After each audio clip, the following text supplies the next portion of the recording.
Cody Rhodes ফ্যানদের জন্য তো এটা একটি ভালো সুসংবাদ হতে চলেছে, কেননা ডব্লিউডব্লিউতে কোডি রোডস আবারও কিন্তু প্রায় 1 মাস পর ডব্লিউডব্লিউ স্ম্যাকডাউনে ফিরতে চলেছে কোডি রোডস। তো কোডি রোডস জন সিনার বিরুদ্ধে আনডিসপিউটেড টাইটেলটি হারার পর থেকে আমরা কিন্তু ডব্লিউডব্লিউতে তাকে আর দেখতে পাইনি।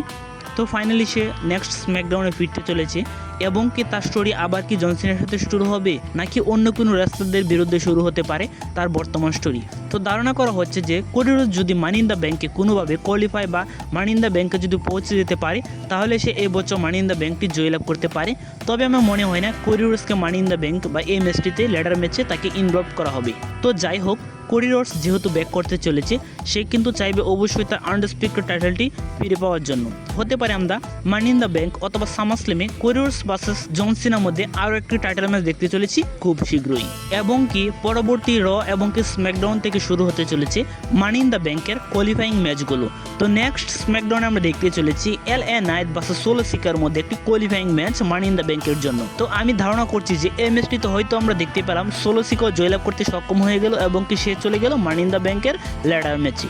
এবং কি আমার পার্সোনাল প্রেডিকশন বা পার্সোনাল ওপিনিয়নও থাকবে যেন সোলো সিকাও এই ম্যাচটিতে জয়লাভ করতে পারে এবং কি সে চলে যেতে পারে মানি ইন দ্য ব্যাংকের কোয়ালিফাইং ল্যাডার ম্যাচে।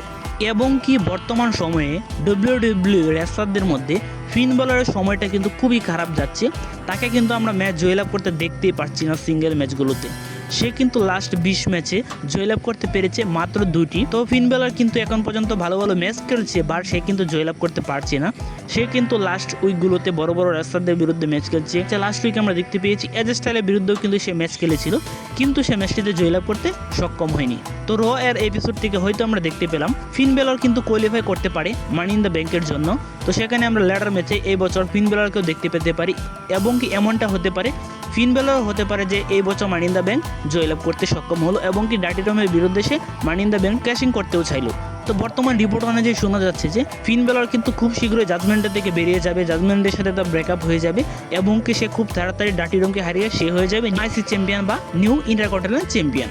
তো নেক্সট র এবং কি স্ম্যাকডাউন এপিসোডগুলো কিন্তু ভালো বা মজা হতে চলেছে, কেননা আমরা প্রতিটি এপিসোডে দেখতে পাবো মানি ইন দ্য ব্যাংকের জন্য কোয়ালিফাইং কিছু ম্যাচ।